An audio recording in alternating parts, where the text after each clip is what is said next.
હાય friends, good morning.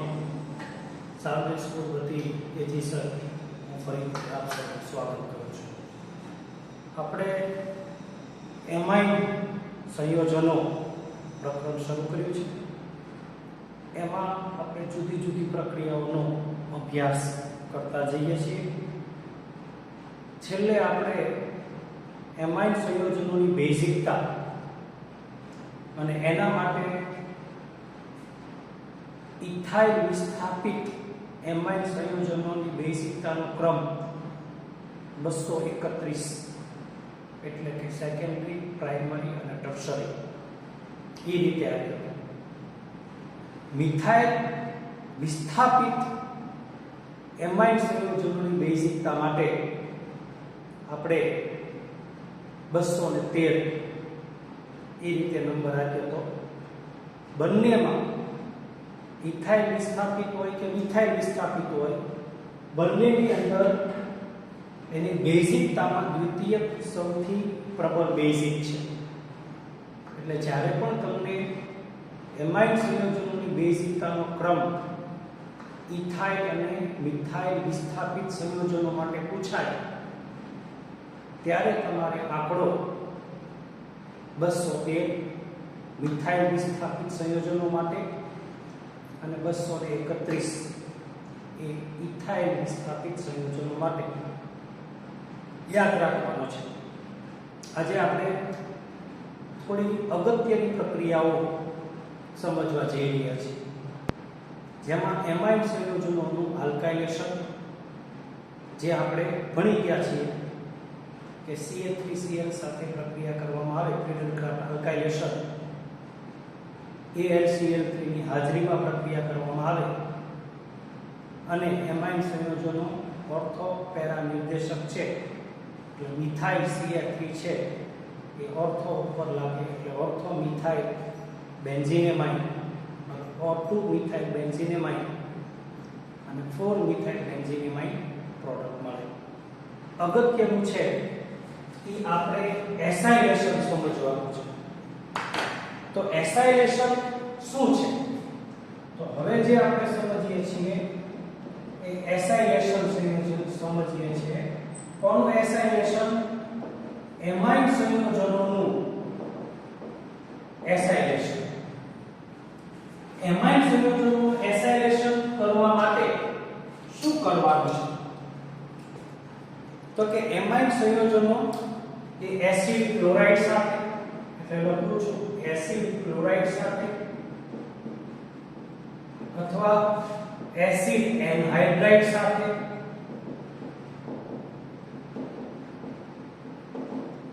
અથવા એસ્ટર સાથે પિરિડીન જેવા પ્રબળ બેઝની હાજરીમાં એમાઇન સંયોજનોનું એસાઇલેશન કરવાથી આપણને એમાઇડ નિપજ મળે છે.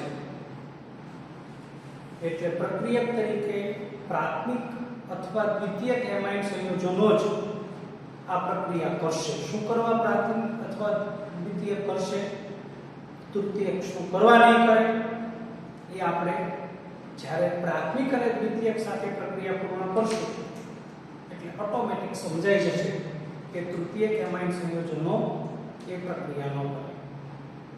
હવે આપણે યાદ રાખવાનું છે કે પિરિડીન છે એ બેઝની હાજરીમાં પ્રક્રિયા થાય છે. પ્રક્રિયક તરીકે પ્રાથમિક અથવા દ્વિતીયક એમાઇન હોય અને નિપજ તરીકે આપણને એમાઇડ મળશે. એટલે અગત્યનું એ છે કે તમને નિપજ કઈ મળે છે. તો હવે આપણે એસિડ ક્લોરાઇડ એટલે કે ઇથેનોઇલ ક્લોરાઇડ સાથેની પ્રાથમિક એમાઇનની પ્રક્રિયા સમજીએ. એટલે પ્રાથમિક એમાઇન એટલે કે ઇથેનેમાઇન, એની પ્રક્રિયા ઇથેનોઇલ ક્લોરાઇડ સાથે કરીએ અને અહીંયા પિરિડીન છે એ પ્રબળ બેઝની હાજરીમાં કરીએ તો કઈ નિપજ મળે? તો સમજો કે C2H5 and H2 હું આ રીતે લખું છું. આ છે ઇથેનેમાઇન આ છે ઇથેનેમાઇડ. એની પ્રક્રિયા હું ઇથેનોઇલ ક્લોરાઇડ સાથે કરું છું એટલે Cl3COCl સાથે કરું છું. એટલે અહીંયા Cl લખું છું, અહીંયા CO લખું છું અને અહીંયા Cl3 લખું છું.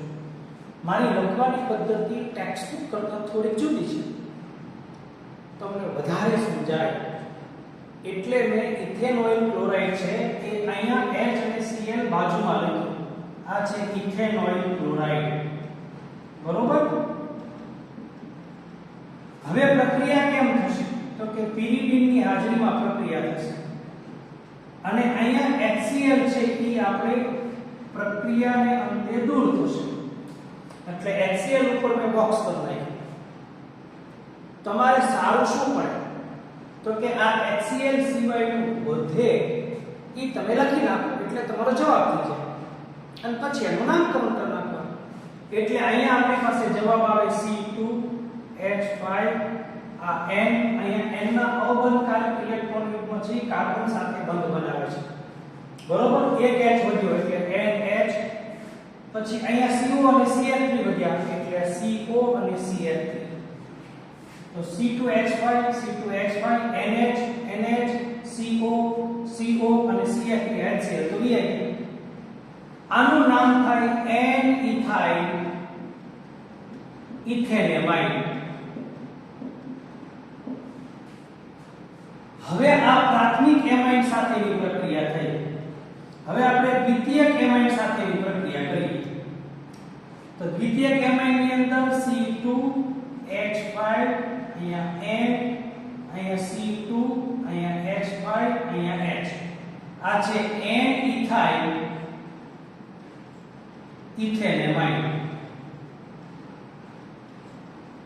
એની પ્રક્રિયા આપણે કરીએ. અહીંયા C અને Cl અને ડબલ બોન્ડ O અને અહીંયા Cl3 એટલે ઇથેનોઇલ ક્લોરાઇડ છે. આ સૂત્ર નું નીચે નામ ન લખીએ તો તમે સમજી શકો છો.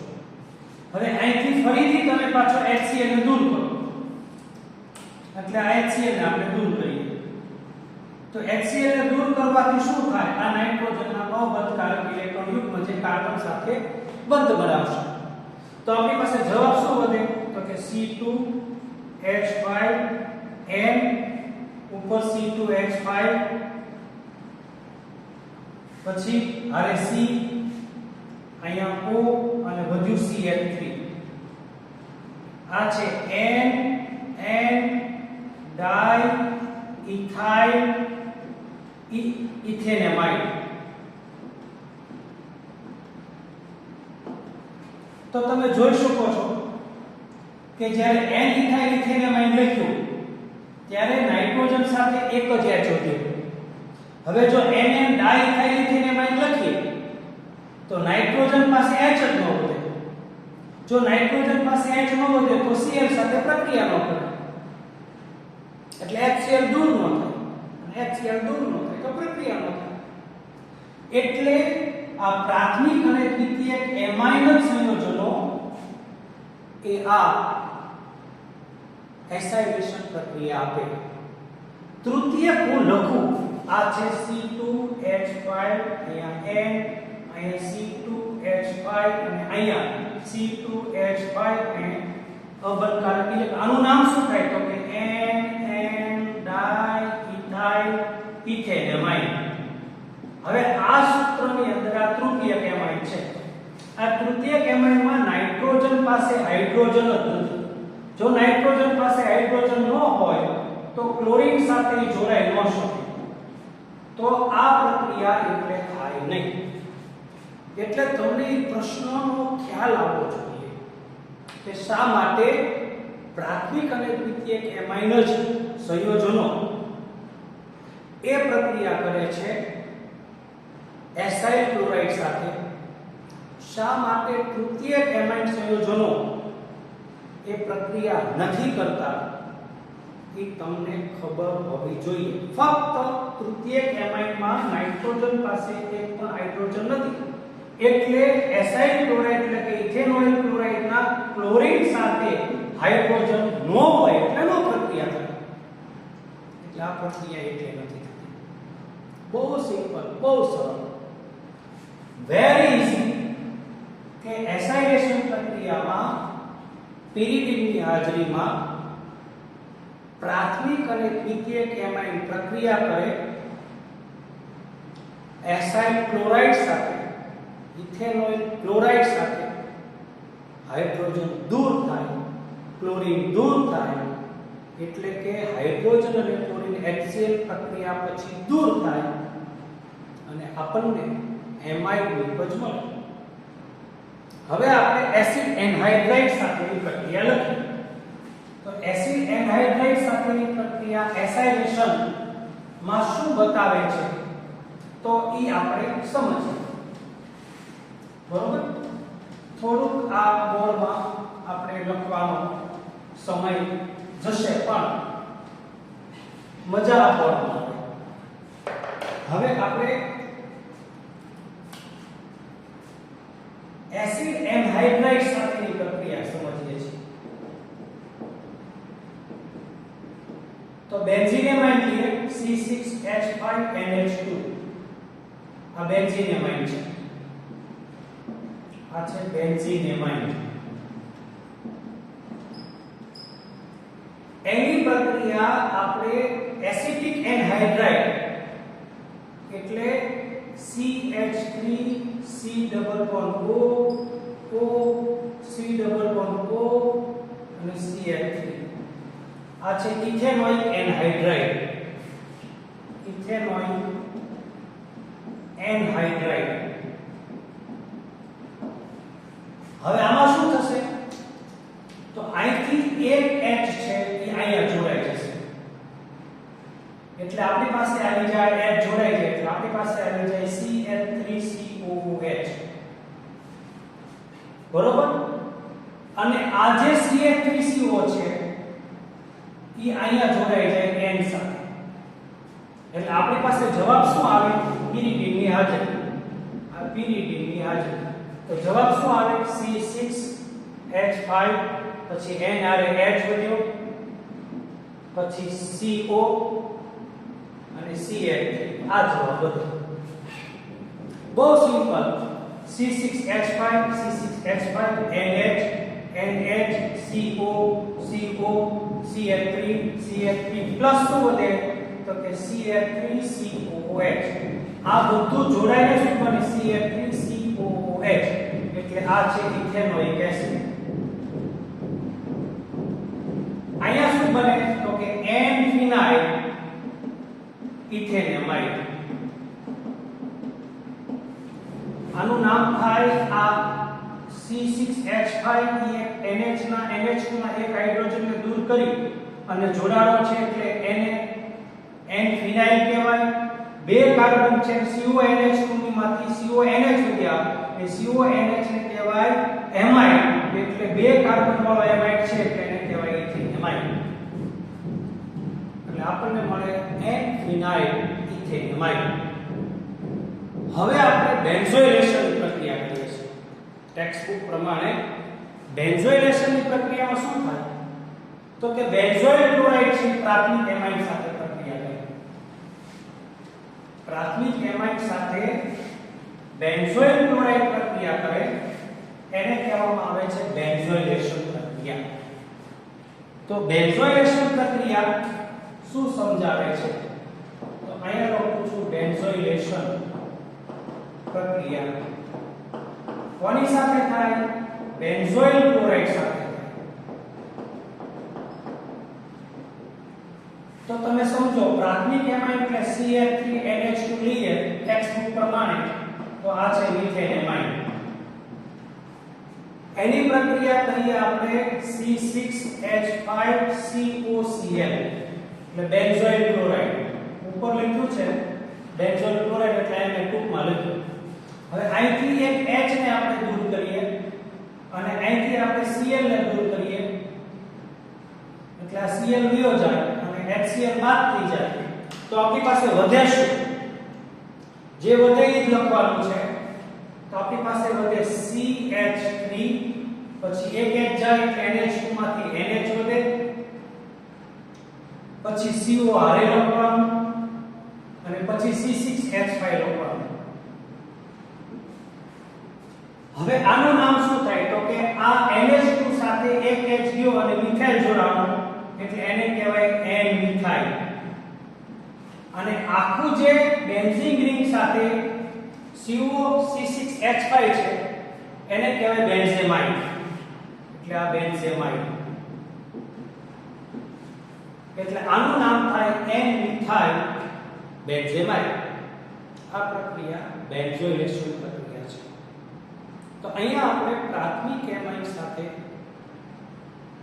જુદી જુદી પ્રક્રિયાઓ દ્વિતીયક એમાઇડ સાથે જુદી જુદી પ્રક્રિયાઓ આપણે સમજ્યા બહુ સહેલું છે બહુ સરળ છે હવે આપણે નેક્સ્ટ પ્રક્રિયા સમજીએ છીએ એ પ્રક્રિયાનું નામ છે કાર્બાઇડ એમાઇડ પ્રક્રિયા બહુ જ અગત્યની પ્રક્રિયા જેઈ માટે કાર્બાઇડ એમાઇડ પ્રક્રિયા કઈ નિપજ આપે છે એ અગત્યનું છે એટલે કાર્બાઇડ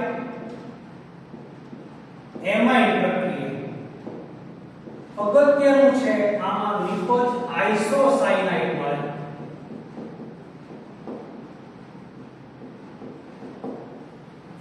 પ્રક્રિયાની અંદર પ્રાથમિક એમાઇડ લેવાનું એમાં ક્લોરોફોર્મ એમાં ઇથેનોલિક પોટેશિયમ હાઇડ્રોક્સાઇડ ઇથેનોલિક પોટેશિયમ હાઇડ્રોક્સાઇડ એની સાથે પ્રક્રિયા તમે કરો એટલે તમને આઇસોસાયનાઇડ નિપજ મળે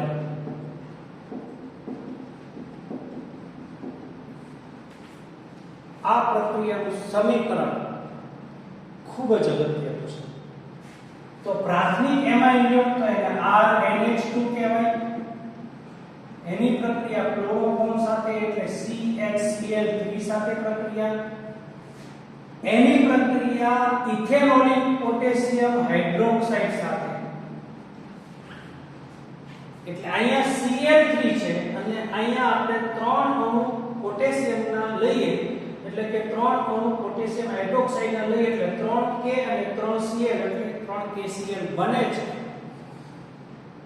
પ્રક્રિયા સમીકરણને યાદ રાખવા માટે અગત્યનું છે એટલે 3KOH લેવાના યાદ એટલે રહી જાય કે અહીંયા Cl3 છે અને અહીંયા 3K છે 3KCl બની છે હવે શું થશે તો કે R N અને આ C આ ત્રણેય જોડાય છે એટલે આપણને RNC મળી જાય RNC આ છે આઇસોસાયનાઇડ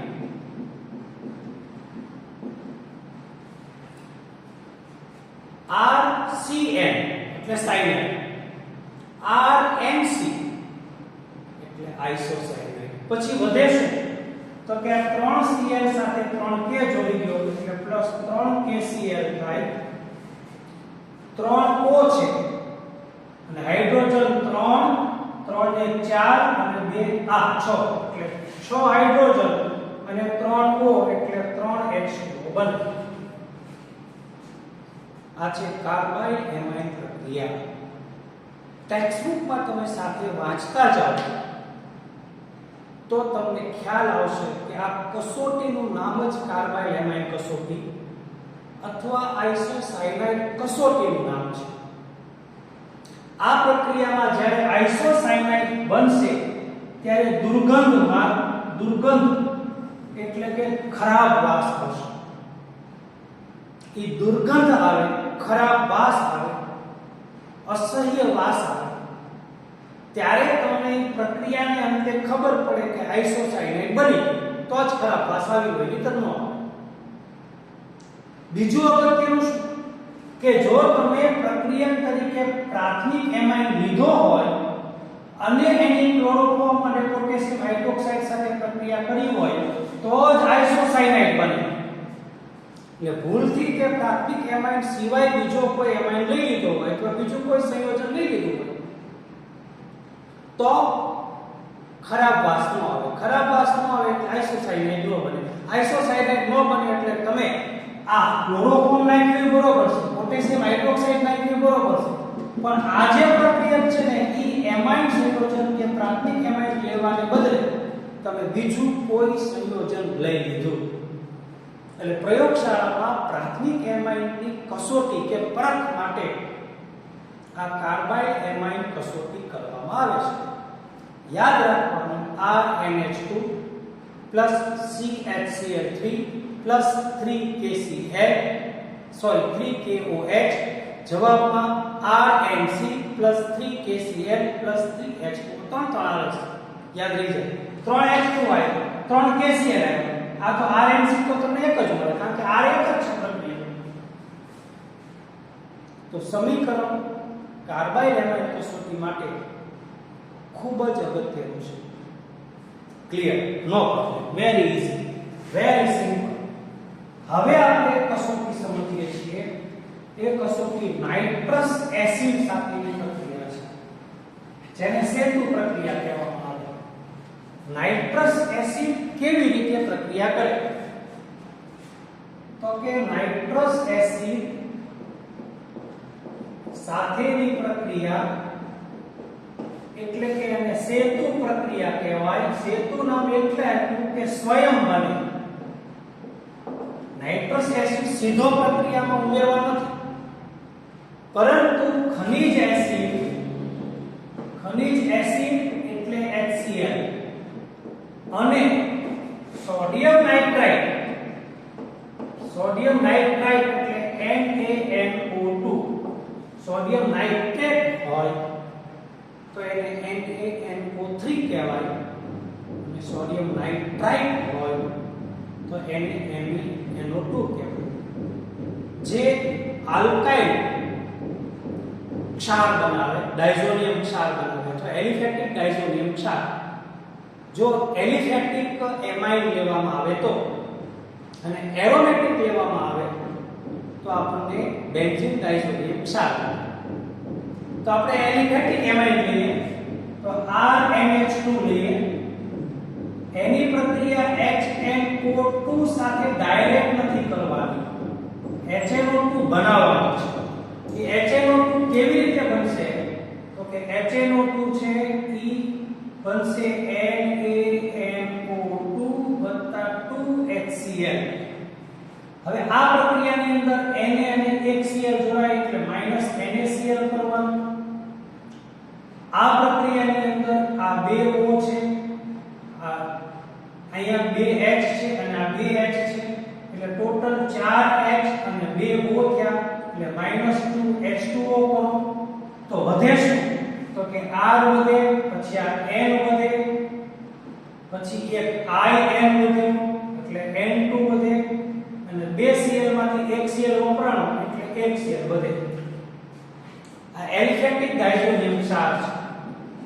એલિફેટિક અથવા આલ્કાઇલ ડાયઝોનિયમ ક્ષાર છે. N2 ને ડાયઝોનિયમ કહેવાય. એમાં N+ હોય એટલે Cl- હોય.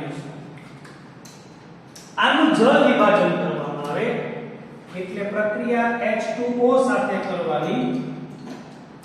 H2O એટલે H અને OH, H અને OH. આ HCl આરે જોડાય છે અને OH R સાથે જોડાય છે એટલે ROH બને. નાઇટ્રોજન વાયુ છૂટો પડે એટલે +N2 ઈ વાયુ સ્વરૂપે છૂટો પડી જાય અને Cl અને H જોડાઈ જાય એટલે +HCl થાય. આ છે એલિફેટિક એમાઇન સાથેની પ્રક્રિયા નાઇટ્રસ એસિડ. જો એરોમેટિક એમાઇન લેવામાં આવે એટલે ARNH2 લેવામાં આવે. આ છે એરોમેટિક એમાઇન. જો એરોમેટિક એમાઇન લેવામાં આવે તો પ્રક્રિયા HNO2 સ્વયં બનશે. પ્રક્રિયા કરશે NaNO2 2HCl, બાદ કરશું -NaCl -2H2O, એટલે આપણને જવાબ મળે ArN2Cl. આને કહેવાય બેન્ઝીન ડાયઝોનિયમ ક્ષાર. બેન્ઝીન ડાયઝોનિયમ ક્ષાર. આ બેન્ઝીન ડાયઝોનિયમ ક્ષાર છે એ અસ્થાયી સંયોજન છે. એટલે જેવો બેન્ઝીન ડાયઝોનિયમ ક્ષાર બને એટલે તરત જ તે બીજી કોઈ પ્રક્રિયામાં એને ઉપયોગમાં લઈ લેવો. એટલે બેન્ઝીન ડાયઝોનિયમ ક્ષારને બોટલમાં નહીં ભરવાનો. કોઈ રાસાયણિક પ્રક્રિયામાં બેન્ઝીન ડાયઝોનિયમ ક્ષાર વાપરવાનો હોય ત્યારે જ બેન્ઝીન ડાયઝોનિયમ ક્ષાર બનાવવાનો અને પછી તરત જ તે આગળની પ્રક્રિયા માટે તૈયાર કર્યો હોય એટલે આગળની પ્રક્રિયામાં એને વાપરી નાખવાનો. અહીંયા જળ વિભાજન કરીને ફિનોલ નથી બનાવવાનો. તમે જળ વિભાજન કરીને ફિનોલ બનાવવા જાઓ H અને OH તો OH AR સાથે લાગે એટલે AROH કહેવાય. AROH એટલે ફિનોલ કહેવાય. પછી બાકીનું બધું એમનું N2 અને HCl. પણ અહીંયા આ અસ્થાયી છે. આ અસ્થાયી હોવાથી એને જળ વિભાજન કર્યા વગર આનો સ્પેશિયલ ઉપયોગ છે બેન્ઝીન ડાયઝોનિયમ ક્ષારનો. એ એનો સ્પેશિયલ ઉપયોગ તરીકે જ એને વાપરવાનો છે. તો આ પણ ખૂબ અગત્યની પ્રક્રિયા થઈ. હવે એક પ્રક્રિયા સમજીએ છીએ એ છે હિન્સબર્ગ પ્રક્રિયા સાથેની પ્રક્રિયા. બેન્ઝીન સલ્ફોનાઇલ ક્લોરાઇડ સાથેની પ્રાથમિક એમાઇનની અને દ્વિતીયક એમાઇનની પ્રક્રિયા વેરી મોસ્ટ ઇમ્પોર્ટન્ટ. હિન્સબર્ગ પ્રક્રિયા. તો તમે સાથે સાથે થોડું હોમવર્ક મોકલવાનું ભૂલતા નહીં. હિન્સબર્ગ પ્રક્રિયા એટલે બેન્ઝીન સલ્ફોનાઇલ ક્લોરાઇડ એને કહેવાય હિન્સબર્ગ પ્રક્રિયા. હિન્સબર્ગ પ્રક્રિયા જેનું નામ છે બેન્ઝીન સલ્ફોનાઇલ ક્લોરાઇડ. મને એવું લાગે છે કે મારી કેટલીક ભૂલ થાય છે. ઉપરનું નહીં દેખાતું હોય કદાચ થોડું નીચે ભૂલ થઈ ગઈ હોય તો ક્ષમા કરજો. વિડિયો સાંભળી અને તમે ટેક્સ્ટબુકને મેચ કરજો. હિન્સબર્ગ પ્રક્રિયક સાથેની પ્રક્રિયા. બેન્ઝીન સલ્ફોનાઇલ ક્લોરાઇડ એટલે આ છે બેન્ઝીન સલ્ફોનાઇલ ક્લોરાઇડ. SOO અને SO2 અને Cl. આ છે બેન્ઝીન સલ્ફોનાઇલ ક્લોરાઇડ. એની પ્રક્રિયા આપણે પ્રાથમિક એમાઇન સાથે કરીએ પછી એની એસિડિકતાની ચર્ચા કરીએ. આ SO2 અને Cl બેન્ઝીન સલ્ફોનાઇલ ક્લોરાઇડ. એની પ્રક્રિયા N આ H અને C2H5 ઇથેન એમાઇન. હવે શું થશે તો કે આ Cl અને H જોડાઈ જશે કોઈ એક H. એટલે તમારે આ બેન્ઝીન રિંગ એમનું રાખવાની, આ SO2 એમનું રાખવાનું, પછી આ S અને N, પછી એક H વધ્યો અને આ C2H5 વધે એટલે આપણને જવાબ આવો મળે. બેન્ઝીન રિંગ એની સાથે SO2 એમનો, પછી આપણી પાસે વધ્યું આ HCl એટલે NH વધ્યું અને C2H5 વધ્યું. આને કહેવાય N-ઇથાઇલ બેન્ઝીન સલ્ફોનેમાઇડ. આ N-ઇથાઇલ એટલે N-ઇથાઇલ બેન્ઝીન સલ્ફોનેમાઇડ. આ આલ્કલીમાં દ્રાવ્ય છે. શું કરવા તો કે આ જે આપણે H મળ્યો ને આ H અહીંયા લખો સામે તમને ખ્યાલ આવે. આ H છે એ પ્રબળ એસિડિક છે અને આ ઇલેક્ટ્રોન દાતા છે. આ બેન્ઝીન SO2 ઇલેક્ટ્રોન દાતા છે, સોરી ઇલેક્ટ્રોન આકર્ષક સમૂહ છે. ઇલેક્ટ્રોન આકર્ષક સમૂહ જ્યારે જોડાય અને એમાં હાઇડ્રોજન હોય એટલે એસિડિકતા પ્રબળ બને અને આ પોતે એસિડ છે અને જો પોતે એસિડ હોય તો એ બેઝમાં દ્રાવ્ય હોય એટલે આ એસિડિક ગુણધર્મ ધરાવે છે. ફક્ત ઇલેક્ટ્રોન દાતા સમૂહ અને હાઇડ્રોજન ની હાજરીના કારણે પ્રાથમિક એમાઇડ સાથે પ્રક્રિયા કરવામાં આવે બેન્ઝીન સલ્ફોનાઇલ ક્લોરાઇડ ની અને તમને જે N-ઇથાઇલ બેન્ઝીન સલ્ફોનેમાઇડ મળે ઈ આલ્કલીમાં દ્રાવ્ય છે, કારણ કે આ NH માં H છે અને આ જોડાયેલો સમૂહ ઇલેક્ટ્રોન આકર્ષક સમૂહ છે, એટલે H એસિડની પ્રબળતામાં વધારો કરે છે. કારણ કે પ્રોટોન મજબૂત જોડાય એટલે એસિડિકતા વધે. હવે આપણે બેન્ઝીન સલ્ફોનાઇલ ક્લોરાઇડની આપણે પ્રક્રિયા દ્વિતીયક એમાઇડ સાથે કરીએ તો શું થાય? તો આ બેન્ઝીન સલ્ફોનાઇલ ક્લોરાઇડ એમ નામ લખ્યું. હવે દ્વિતીયક એમાઇડ સાથે પ્રક્રિયા કરો એટલે N અરે H, અહીંયા C2H5 અને અહીંયા C2H5. આ દ્વિતીયક એમાઇડ છે. આનું નામ થાય N-ઇથાઇલ ઇથેનેમાઇડ.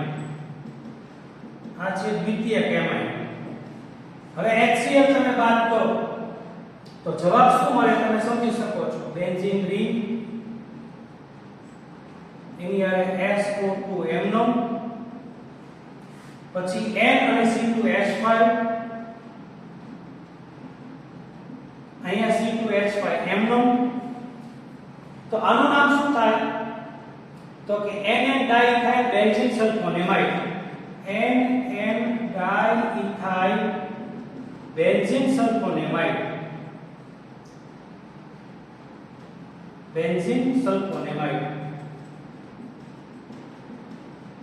હવે અહીંયા તમને કાઈ નાઇટ્રોજન સાથે H જોડાયેલો દેખાતો નથી, એટલે આ સંયોજન એસિડિક ન બને. અને જો આ સંયોજન એસિડિક ન બને તો આ આલ્કલીમાં દ્રાવ્ય ન હોય, એટલે આ એસિડિક નથી. એટલે દ્વિતીયક એમાઇડ સાથે બેન્ઝીન સલ્ફોનાઇલ ક્લોરાઇડની પ્રક્રિયા કરવામાં આવે તો મળતી નિપજ N ડાઇઇથાઇલ બેન્ઝીન સલ્ફોનેમાઇડ એ એસિડિક ગુણધર્મ ધરાવતો નથી. એવું કારણ પૂછાય તો તમે એવું કારણ આપી શકો, કારણ કે નિપજમાં હાઇડ્રોજનની ગેરહાજરી છે, એટલે એસિડિક એ નિપજ બનતી નથી. અને નિપજ એસિડિક ન બને તો એ આલ્કલીમાં દ્રાવ્ય હોય નહીં. તો આપણે ફ્રીડલ ક્રાફ્ટ આલ્કાઇલેશનની વાત કરી. એસાઇલેશનમાં આપણે ઇથેનોલ ક્લોરાઇડ સાથે પ્રક્રિયા કરી, એસિટિક એનહાઇડ્રાઇડ સાથે પ્રક્રિયા કરી, બેન્ઝોઇલેશનની પ્રક્રિયા કરી, કાર્બાઇલ એમાઇડ પ્રક્રિયા કરી, નાઇટ્રસ એસિડ સાથે પ્રક્રિયા કરી અને હિન્સબર્ગ પ્રક્રિયક સાથે પ્રક્રિયા કરી અને જુદી જુદી આપણે નિપજો મેળવી. તો તમે 2-3 વખત આ વિડિયો શાંતિથી જોઈ અને નિશ્ચિતપણે મને હોમવર્ક મોકલજો. જ્યારે તમને રૂબરૂ બોલાવવામાં આવશે ત્યારે તમારું કેમિસ્ટ્રીનું બધું જ હોમવર્ક હું માગીશ, નોટ માગીશ. એટલે અત્યાર સુધી જેટલા લેક્ચર મેં લીધા છે એ બધા જ લેક્ચરનું હોમવર્ક કરવા માંગજો. Thank you very much.